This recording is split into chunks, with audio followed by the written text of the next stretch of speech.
nerviosismo del momento y su falta de práctica en el manejo de las armas que ellos habían conseguido o que a ellos les habían dado, no pudieron controlar los disparos y no solamente hirieron y lesionaron a soldados, sino también a sus propios compañeros. Con el 68 da comienzo y en forma multitudinaria la defensa de los derechos humanos en México. Es también el enfrentamiento más lúcido al autoritarismo presidencial, el desenvolvimiento de otra idea de juventud, la pérdida del respeto a la majestad del poder presidencial. Pero a la distancia, lo innegable a lo largo de esos meses y el mensaje del movimiento estudiantil es la defensa de los derechos humanos. Carlos Monsiváis, 68, la tradición de la resistencia.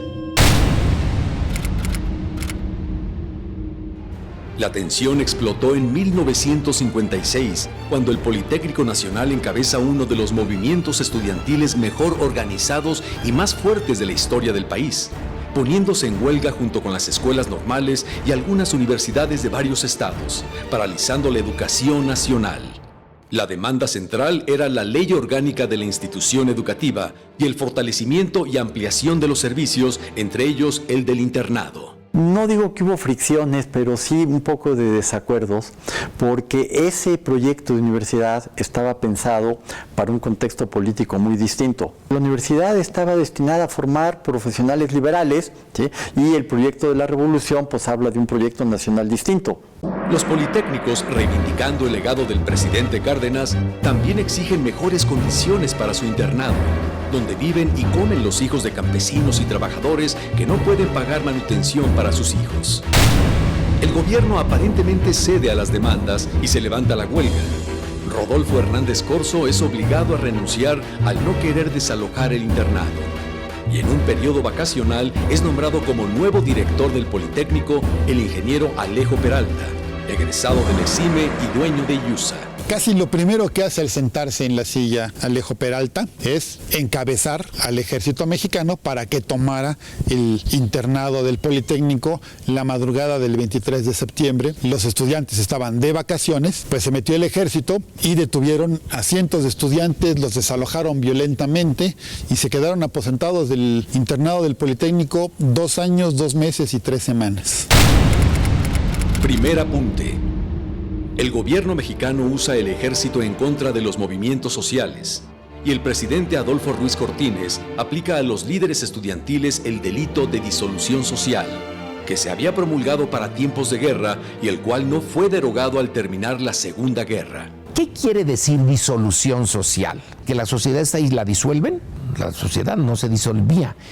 ¿Qué está detrás? Está detrás la idea de que hay unos cuantos que querían que se cuestionara la naturaleza del régimen o que se creara en la sociedad mexicana un movimiento en contra del gobierno, en contra del régimen, en favor del eje como parte de la guerra. Y luego se tiene como arma anticomunista. El movimiento del 68 quería quitarla, porque había sido usada una manera de decir todo el que sea mi enemigo está atentando contra la sociedad. Si no es por esos rechazos, la tendríamos todavía hasta ahora con nosotros. Otra parte de la perversidad de este asunto es que cuando detienen a Nicandro Mendoza, detienen a otros dirigentes medios y el gobierno aprovecha la oportunidad para deshacerse de todos los que consideraba agentes políticos peligrosos, sobre todo militantes del Partido Comunista y militantes del Partido Popular.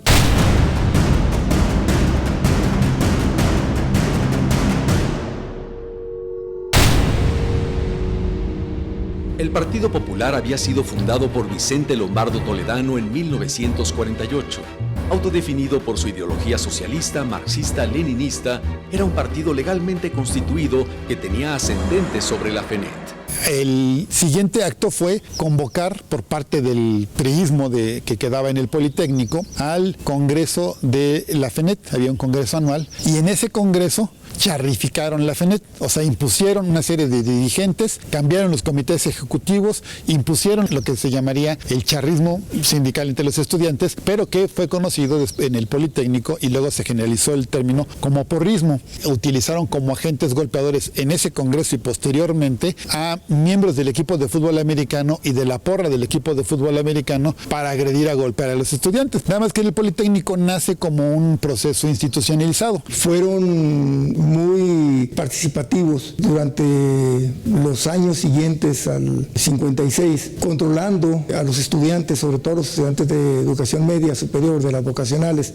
No había una claridad de parte de los estudiantados de quién los patrocinaba, pero eran las autoridades mismas. Los directores de cada escuela les daban espacios, los patrocinaban de diferentes maneras. No era abierto esto, pero en cada escuela había grupos patrocinados. Por ejemplo, yo estuve en la Vocacional 3 y la Vocacional 3 les daba espacios. Era la FENET precisamente el intermediario. Tenía un poder de gestión para este tipo de actividades, para apoyar a los estudiantes que estaban haciendo labor para el Partido Revolucionario Institucional, y era todo un aparato de poder entre los estudiantes. No tiene nada que ver con la representación estudiantil. Con el cambio de director general y la charrificación de la FENET, las actividades políticas se convirtieron en actividades clandestinas dentro del instituto. Repartir un volante, intentar hacer un mitin, implicaba una expulsión inmediata del instituto. Ese fue un cambio radical y fuertísimo que produjo que no hubiera movimientos muy fuertes en el instituto desde ahí hasta el 68.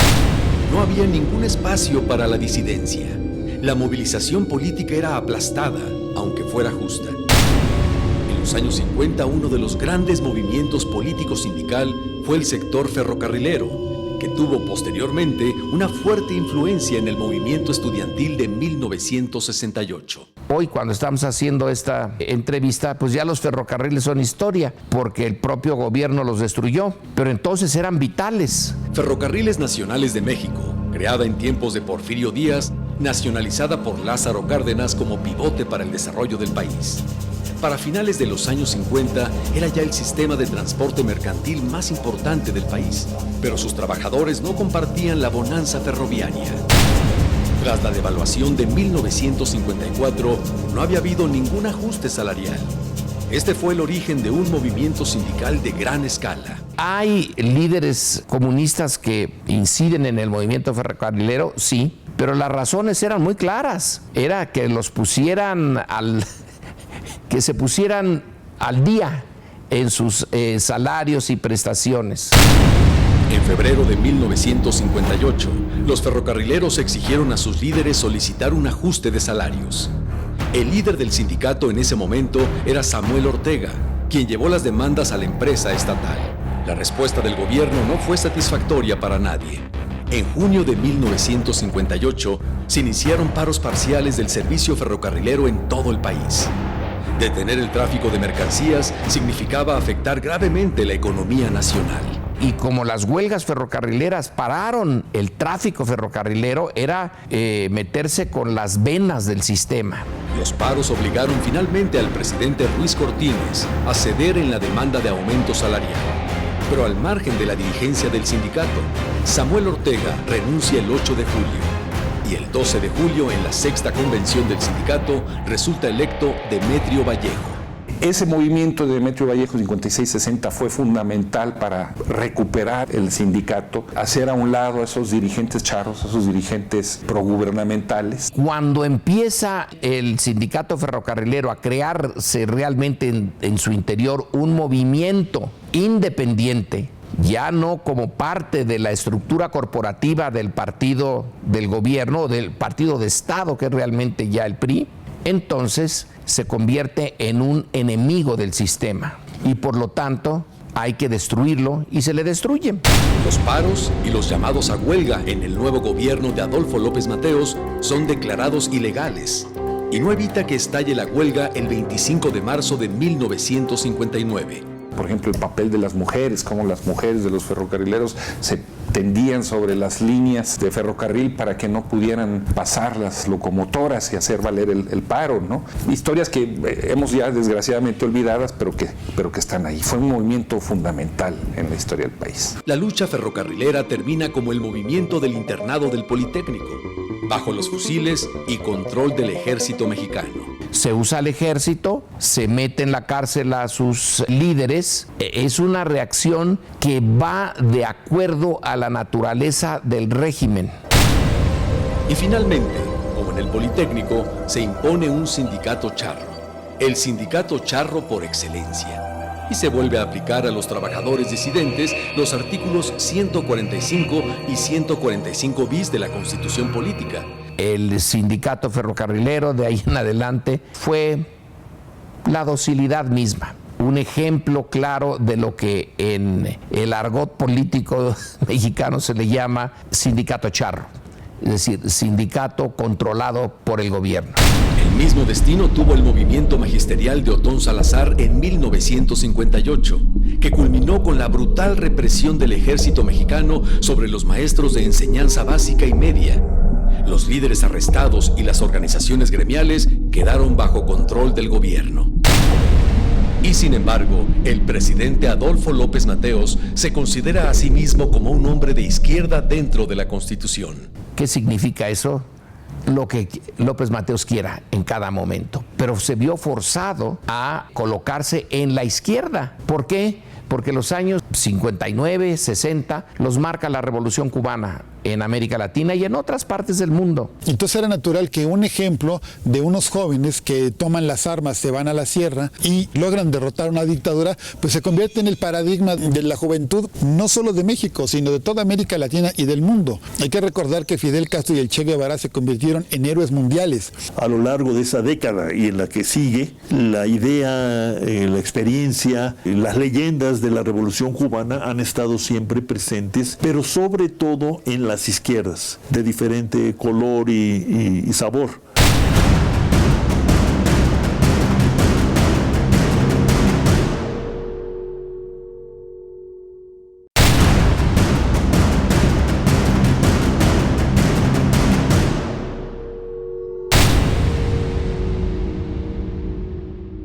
A partir de 1963, en Chihuahua, un grupo de jóvenes maestros rurales se confrontan con el gobierno estatal exigiendo tierras para los campesinos. Un puñado de jóvenes ligados al magisterio que han estado una y otra vez enfrentando al gobernador de Chihuahua, que es un general, y las demandas son por tierras, los ignora y los reprime.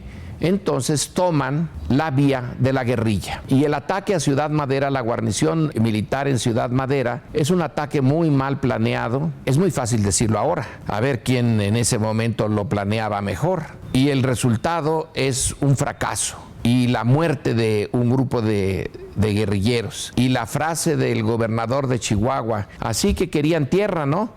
Pues ahora aquí la tienen, que es el momento en que están echando los cadáveres a la fosa.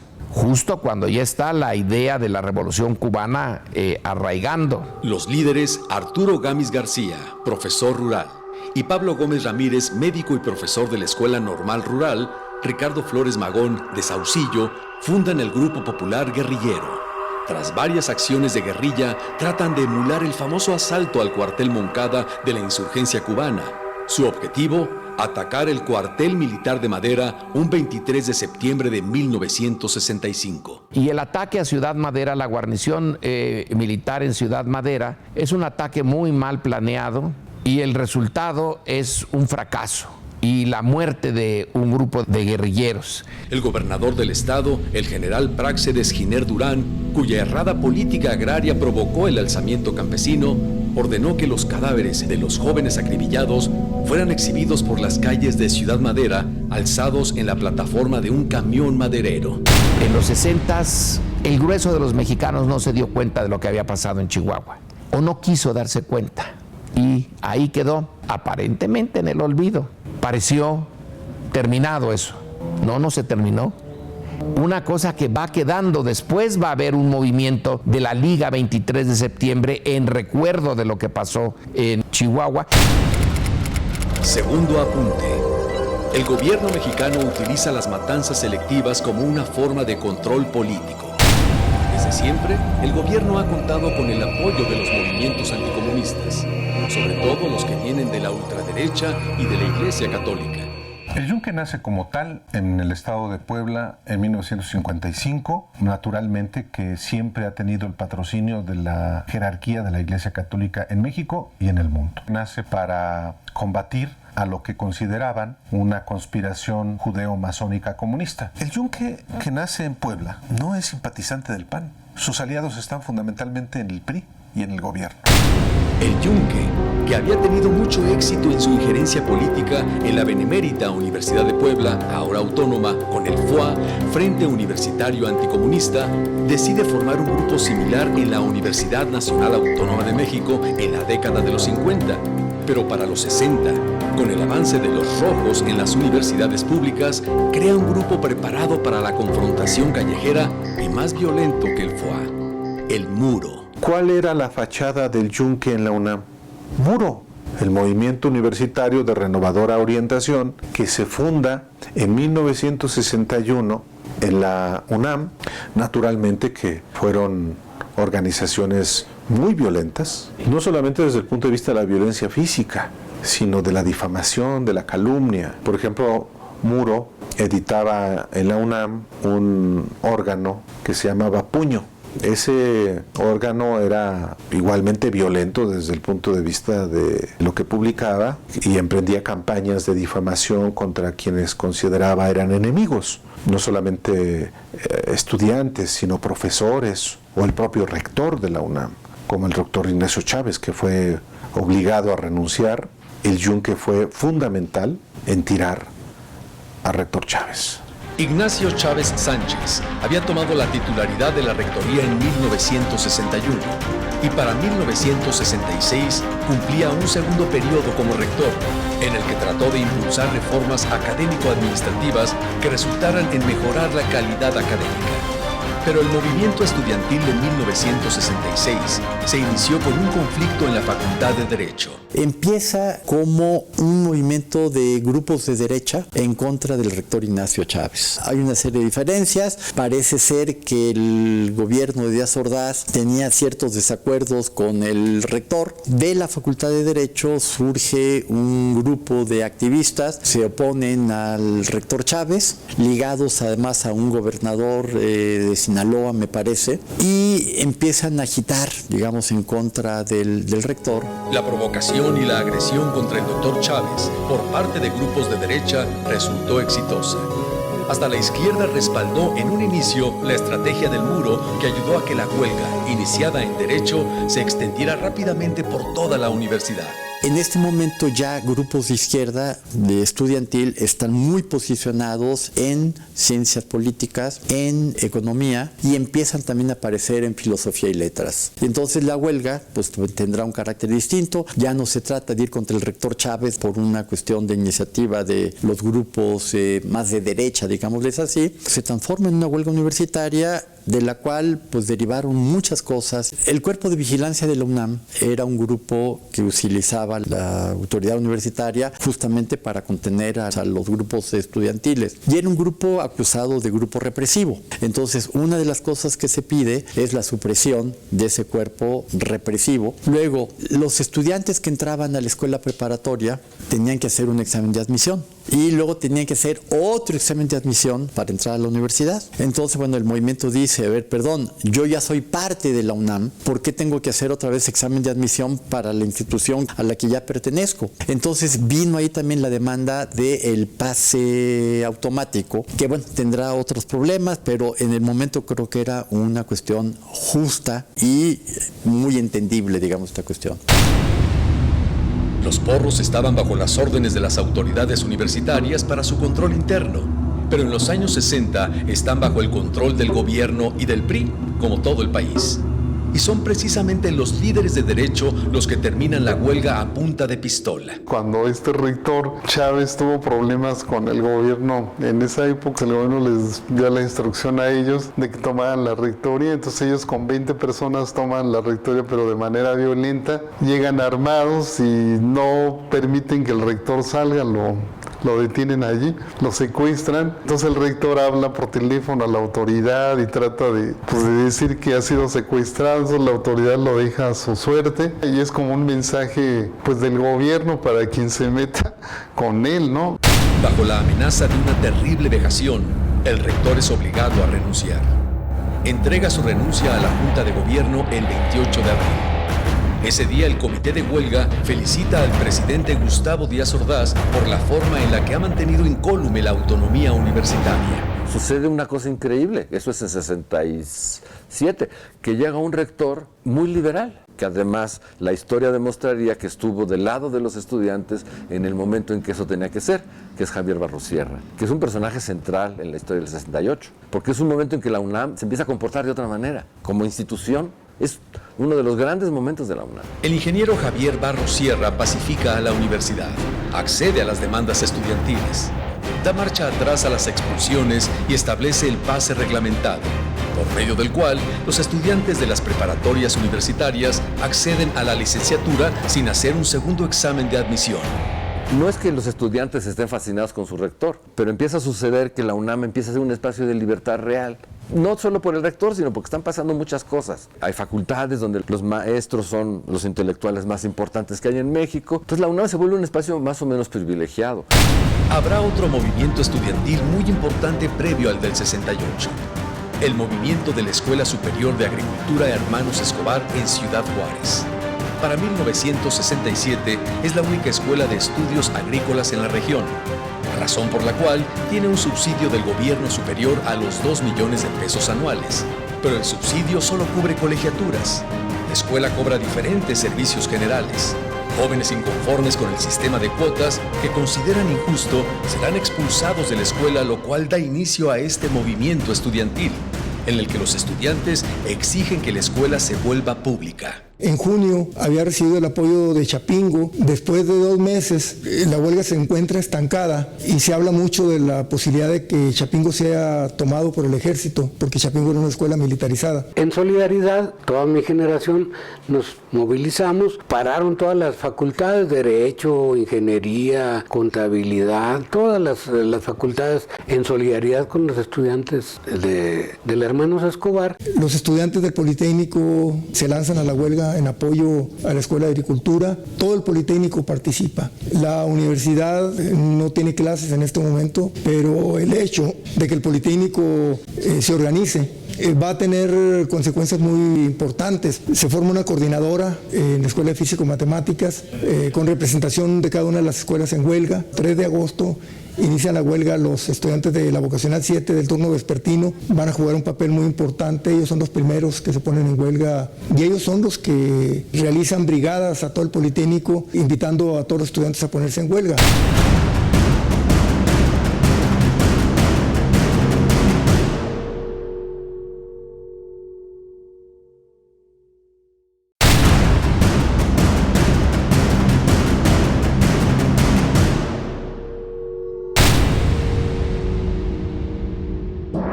El gobierno de Chihuahua inaugura en la universidad la Escuela Nacional de Agronomía, hoy Facultad de Ciencias Agrícolas, que en 2017 celebró los 50 años de su fundación, gracias al movimiento estudiantil de la Escuela Agrícola Hermanos Escobar.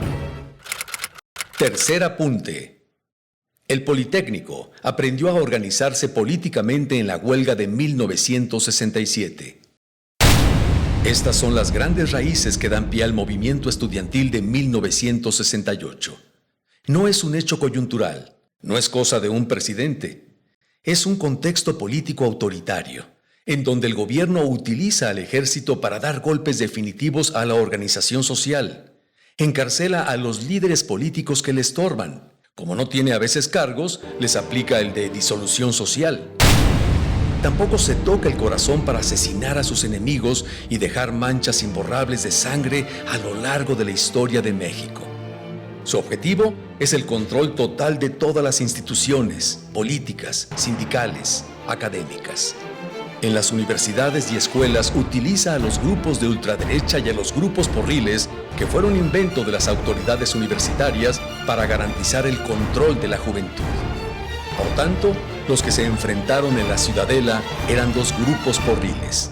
Los araños y los ciudadanos eran grupos de choque de dos escuelas. Como había rivalidades, se enfrentan y eso hace que la policía vaya y los reprima, y ahí es donde se incendia el movimiento. O sea, esos fueron como el pretexto. Con su larga tradición política y su reciente experiencia en la movilización estudiantil de 1967, se entiende por qué el Politécnico tuvo un liderazgo decisivo en el movimiento estudiantil de 1968. Que es mucho más que la masacre del 2 de octubre. 2 de octubre no se olvida, es una tontería, porque eso nos hace olvidar lo que el movimiento tuvo en otros sentidos. Decía un viejo profesor mío que este país era el país de los héroes de la derrota. Nos encanta la derrota. Todos nuestros héroes son derrotados, no, de verdad. Desde Cuauhtémoc, ¿sí?, hasta el último que quieras, todos son héroes de la derrota, todos son mártires. Pero el martirologio nos enaltece, nos fortalece. Digo, ya, ¿no? Hay que pensar de otra manera. El movimiento de 68, más allá de Tlatelolco, que es como que lo que define la tragedia del movimiento de 68, fue una fiesta cultural también, ¿no? Porque el arte, el teatro, los músicos. Yo no conozco ningún trabajo que hable sobre la parte lúdica del 68. Cuando digo lúdico, quiero decir, la gente se la pasaba muy bien. Digo, por eso vas a la manifestación, que te dicen, te toca organizar un comité para esto. Pues hay una diversión en todo eso. Y hay una proliferación de verdad de actividad artística, teatral, literaria, impresionante. Son la parte sensible, la que captó la esencia del sistema y lo retó, como no lo retó nadie más, de una manera tan abierta, hasta tan alegre. La alegría del movimiento estudiantil de 1968 se va a ensombrecer muy pronto. El martes 27 de agosto, aproximadamente 400,000 personas marchan en apoyo y llegan al Zócalo capitalino. Ahí, uno de los oradores, Sócrates Campos Lemos, uno de los representantes de la Escuela de Economía del Politécnico, pone a votación la permanencia en el Zócalo capitalino hasta el día del informe presidencial. 5,000 estudiantes permanecen en el Zócalo. Decisión que no fue tomada ni por el Consejo Nacional de Huelga ni por las asambleas, pero sí como una provocación. Cuarto apunte. Este hecho ha sido considerado históricamente en la narrativa oficial como el pretexto para la terrible violencia que va a desatarse a partir de este día. De ahí en adelante todo fue amenazas, represión selectiva, con grupos de choque que actuaban en la noche contra las escuelas del Politécnico sobre todo. El 29 de agosto, un cuerpo de 60 efectivos enmascarados disparan durante 10 minutos contra la Vocacional 7 con ametralladoras y armas de alto poder. Estudiantes de la vocacional, apoyados por vecinos de la unidad habitacional Tlatelolco, tratan de organizarse para protestar por el ataque, pero el ejército, con 13 camiones de soldados y 26 tanques, toma la Boca 7 y disuelve el mitin. La Boca 7, por ejemplo, era muy vulnerable porque estaba dentro de un conjunto habitacional donde circulaba todo el mundo, y la Boca 7 fue la que sufrió más agresiones, armadas incluso. 13 de septiembre, la Marcha del Silencio. En muy poquito tiempo se organiza la nueva manifestación. El acuerdo es, ¿sí?, nos acusaron de vociferantes y de ruidosos. Nadie va a hablar, nadie va a gritar, nadie va a echar gritos. Ah, caray, digo, de verdad, ¿cómo pones a más de 100,000 personas o las que hayan ido dispuestas a ir a una manifestación de ese tamaño sin gritar nada? Y dice uno, caramba. Y la respuesta de esa manifestación pues fue muy fuerte. Incluso en la prensa, lo que se pudo leer al día siguiente fue la sorpresa. Era un movimiento estudiantil que no tenía nada que ver con el de la manifestación anterior. ¿Quién decidió, cómo decidió en un cuerpo tan enorme toda esta situación? Nos habla de verdad de una frescura, de una capacidad de improvisación, de una idea justamente de participación que no tenía antecedentes en este país. No obstante, 5 días después, el 18 de septiembre de 1968, el ejército toma Ciudad Universitaria. El general Hernández Toledo, que iba a mando del batallón, llegó el general y me avisó que tenían órdenes de tomar la Ciudad Universitaria, de hacerse cargo de ello, y que me pedían disculpas y todo, pero que estaban a cargo de todo. Cuando entró el ejército, estaba yo con Marcelino Perelló y otros compañeros. Decían, no, pues vamos a subirnos a los árboles. Y yo corrí con varios compañeros y nos brincamos la rada de odontología y nos fuimos a la iglesia y ahí nos abrieron los padres y ahí nos detuvieron los padres y nos subieron hasta el mirador que ellos tienen y desde ahí veíamos cómo entraron los militares a los edificios. El rector con mucha razón lo lamentó enormemente porque era una segunda violación a la autonomía universitaria. ¿Considera usted como universitario que durante su periodo se violó la autonomía de nuestra máxima casa de estudios? Ni con el pensamiento. 5 días después, el gobierno busca tomar y desalojar el casco de Santo Tomás. El 23 de septiembre del 68, el casco estaba tomado por los muchachos. Empezaron a acercar toda el área y después empezaron los granaderos a intentar entrar a las escuelas. Los politécnicos contaban en aquel entonces que gente de Santa Julia, que es una colonia que está enfrente del casco de Santo Tomás, se pasaron al lado del casco y le estuvieron ayudando toda la noche, llevándoles cosas y enfrentándose también ellos con los granaderos. Y empezaron a disparar primero lacrimógenos, luego balas, en fin. Y los muchachos se pusieron a resistir, inventaron con tubos de albañal, les ponían una paloma, funcionaba como una bazuca. Salía fuego y estallaba. Los granaderos creían que era una bazuca y salían despavoridos, corriendo. Nunca hemos sabido cuántos muertos hubo, pero sí, fue uno de los momentos de enfrentamiento más fuerte, el 23 de septiembre en el casco de Santo Tomás. No se ha hecho mucha propaganda, no se ha difundido mucho de parte del movimiento esta resistencia, porque siempre se pensó que hablar de la resistencia en el casco de Santo Tomás era como abrir la puerta para que el gobierno justificara la represión tan violenta que hubo, tanto en el casco como después el 2 de octubre. Pero fueron casi 12 horas. No se justifica que ni los inútiles policías mexicanos tomaran el control del casco en 12 horas si no hubiera habido una muy fuerte resistencia de parte de los politécnicos y de los ciudadanos. Como no pudieron con el uso de los granaderos, entonces usaron al ejército y ahí hubo una batalla totalmente desigual. Imagínense, bazucas de palomas y cohetes o molotovs contra metralletas, fusiles.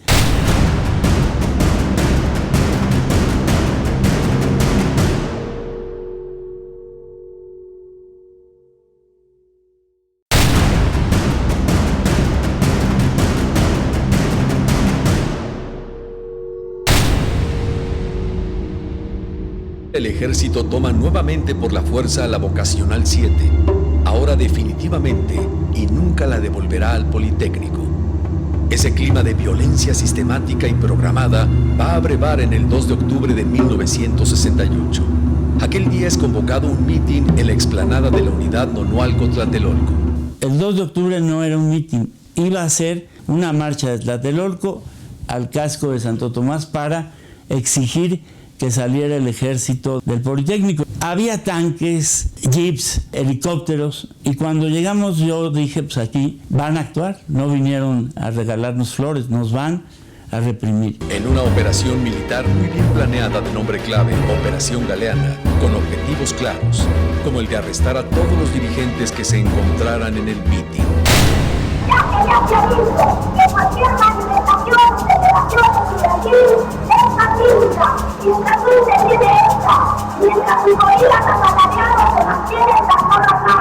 Entonces ya mencioné al primer orador, que era Florencio López Osuna. Terminando él, pasa el helicóptero. La señal de inicio de fuego se dio por medio de bengalas, señal usual en batallas militares. Y vemos una luz verde que cae entre el edificio y la iglesia del lado izquierdo. Y después se vio otra luz verde y luego la roja. Y fue cuando ya se soltó la balacera. Me decían que dijera que eran de salva. Cuando ya dije que eran de salva, que no corrieran, me asomé y sí veía que la gente caía. Yo tuve la suerte de salir muy rápido, pero cuando íbamos a cruzar Reforma, en el camino, en la carrera, vi caer a varios y varias chavos, chavas. Obviamente no me detuve a ver si se habían tropezado, si estaban heridos, si estaban muertos, sino salimos en estampida. Llegamos al otro lado de Reforma, a las viviendas que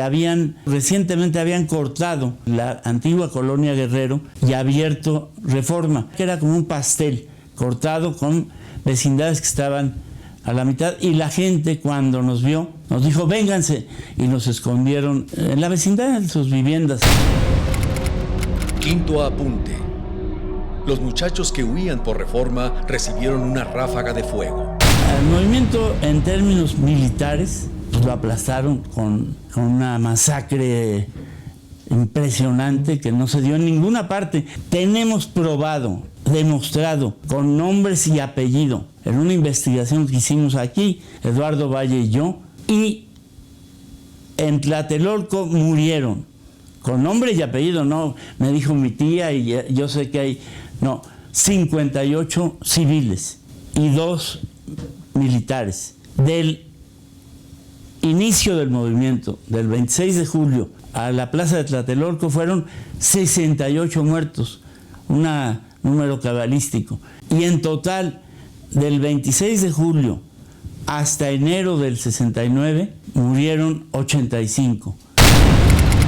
Sexto apunte. La versión oficial del 68 aduce que el ejército fue atacado y que repelió la agresión, que francotiradores estudiantiles disparaban contra el ejército y contra la gente. Así lo explica el mismo Díaz Ordaz. Desde la azotea del edificio Chihuahua, de allá dispararon perversamente contra los soldados y contra sus propios compañeros, o por el nerviosismo del momento y su falta de práctica en el manejo de las armas. Ah, qué casualidad. Disparamos desde arriba los estudiantes. Pero resulta que los muertos son 58 universitarios, politécnicos, normalistas y 2 militares. Bonita batalla, ¿no? O sea, nosotros disparamos contra los propios estudiantes. Eso decían, y con eso metieron a la cárcel a los compañeros. Los acusaron de hasta 22 delitos. Era tan absurdo que tuvieron que sacarlos. Aunque no lo ha reconocido nunca el gobierno mexicano ni el ejército mexicano, está más que documentada la existencia de un cuerpo militar especial, de nombre clave Batallón Olimpia, que en la operación Galeana de Tlatelolco se identificaba con un guante o un pañuelo blanco, y que una vez que inició la acción de guerra actuaron en coordinación con el ejército mexicano. Este cuerpo militar o el propio ejército mexicano apostaron francotiradores en el techo de la iglesia y en azoteas o zonas altas, en los edificios alrededor de la plaza. El gobierno inventó que en Tlatelolco el ejército fue recibido a tiros y que por eso respondió. Hay un documento que ahí tengo en uno de los libros que publiqué, del jefe del Servicio Forense Mexicano, Servicio Médico Forense se llama, ¿no? Al que el procurador de esa época le pide que rinda un informe de los cuerpos que hay ahí. De 24 cuerpos, 18 tienen heridas de trayectoria horizontal. La operación requería el inicio de fuego cruzado. El mito de que los francotiradores dispararon hacia abajo, esa es una gran mentira. Y en eso se sustentó el gobierno para decir, fuimos víctimas de una agresión, y entonces el ejército respondió. El gobierno hasta la fecha no ha reconocido que fueron ellos, el ejército, el que nos disparó y mató, ¿no? El uso del ejército para acciones represivas bien coordinadas o asesinatos políticos tenían innumerables antecedentes históricos, incluso inmediatos al 68. Que la acción militar del 2 de octubre es una estrategia de gobierno, Una operación política con fines de control social, que fue eficaz para el gobierno. Muchas de los dirigentes del 68, como lo han dicho ellos mismos, creían que era imposible que el ejército actuara, porque tenían una teoría tonta, que el ejército mexicano era pueblo uniformado. Al final de esta revisión histórica podemos afirmar que el papel del Instituto Politécnico Nacional fue fundamental en 1968 y que ha sido marginado de la narrativa oficial, porque a diferencia de la UNAM, sobre el Politécnico, el gobierno sí puede ejercer un control absoluto por su falta de autonomía, pero que a la luz de la historia y del derecho no puede ser calificado más que como un genocidio. Que va a España un mexicano limpio que no tiene las manos manchadas de sangre. Pero de lo que estoy más orgulloso de esos 6 años es del año de 1968, porque me permitió servir y salvar al país. Les guste o no les guste, con algo más que horas de trabajo burocrático. O sea, hay un antes y un después del 68, evidentemente, que explica para bien y para mal el sistema político actual. Yo participé después del 68, apenas hace unos años, en una fiscalía para enjuiciar al gobierno y en particular a Echeverría. Conseguimos que la Suprema Corte determinara que lo que hubo en México fue un genocidio y que el autor de ese genocidio vivo era Luis Echeverría. Logramos meterlo en prisión domiciliaria casi 3 años, pero Echeverría fue el único presidente del continente juzgado por genocidio, no porque se robó una lana o por criminal, por haber cometido un crimen de Estado que es el genocidio contra los estudiantes en el 68.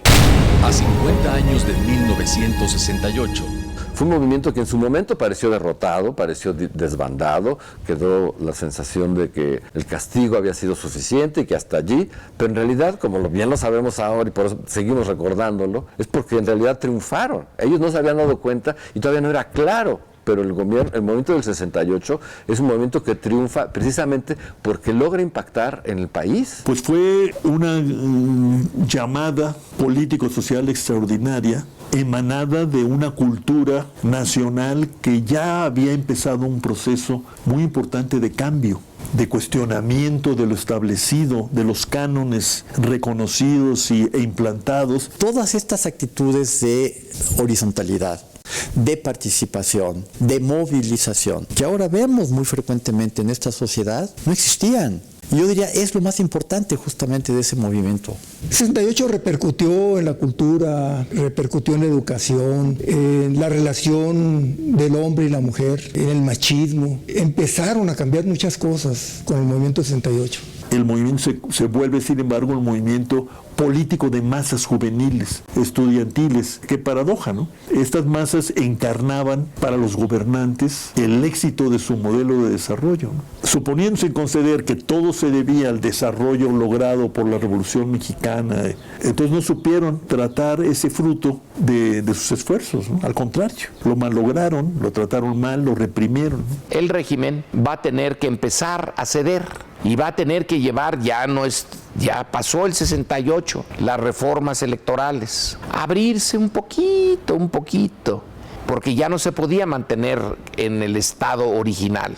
Abre una posibilidad de democratización que consiste en la participación de la gente, no en los partidos o en las elecciones. O sea, de verdad, últimamente nos hemos acostumbrado a que la democracia es ir a votar el día de las elecciones. Y creo que eso no es cierto. El movimiento del 68 se ha repetido mucho que influyó en la vida política del país. Sí hubo algunos cambios, sí hubo algunas reformas. El Partido Comunista dejó de ser ilegal, se le dio las diputaciones plurinominales a los partidos de izquierda y bla, bla. Pero sigue habiendo fraudes. El 98 fraude, el 2006 fraude. Entonces, ese no es un legado del 68, está pendiente. El movimiento estudiantil lo que logró fue poner al desnudo la naturaleza dura, brutal, en su aspecto más brutal del autoritarismo, de que no es un sistema democrático. Y eso ya no se lo pudo quitar el sistema. Y sin embargo trataron a esas masas pues de la peor manera, ¿no? Lo que quiere decir que no entendían bien a bien lo que habían producido. A pesar de las reformas, a pesar de todo lo que se ha dicho. En lo político, el país siguió en el porfiriato. Prácticamente toda la libertad que tenemos ahorita, la tolerancia, las grandes ideas de cambio, pues son de esa generación. Ahí sí no se puede cuestionar que ese es el legado de ellos. Pero si lo vemos en el largo plazo, es un movimiento que realmente por más que se use el término de parteaguas, es lo que entendemos por un parteaguas. O sea, hay un antes y un después del 68, evidentemente. Aquí la injusticia es que quien hizo el movimiento, a los que sacrificaron, bueno, los muertos no pueden, los que están en la cárcel no van a recoger la cosecha, van a ser otros. Miguel Eduardo Valle, el búho, que fue dirigente del 68 de Economía, hizo un discurso donde decía, con este movimiento, dijo, hemos aprendido que nos podemos quitar las cadenas. Hemos aprendido que aunque nos disparen, que aunque nos maten, vamos a defender el derecho a la libertad. Y lo resumía en una frase extraordinaria. Dijo, porque la libertad no se olvida. A 50 años de 1968, la sangre de los muchachos aún no se borra. El olor a pólvora permanece en Ciudad Universitaria, en el Instituto Politécnico Nacional, en la Normal de Maestros, en las preparatorias, en las vocacionales y en la Plaza de las Tres Culturas. Sí me pregunto qué hicimos mal para estar tan peor. O sea, si bien hubo ciertas reivindicaciones, ahora hay libertad de prensa, hay más partidos, que era una demanda también, ¿no? Que hubiera más partidos, el fin del partido único de Estado. ¿Por qué seguimos todavía exigiendo justicia para todos los caídos en Tlatelolco? ¿Por qué seguimos exigiendo justicia para todos los de el Jueves de Corpus? ¿Por qué sigue habiendo desapariciones de Ayotzinapa, etcétera? Hacemos el recuento, ¿no?, de todo el proceso y decimos que yo me lo pregunto, ¿qué hicimos mal?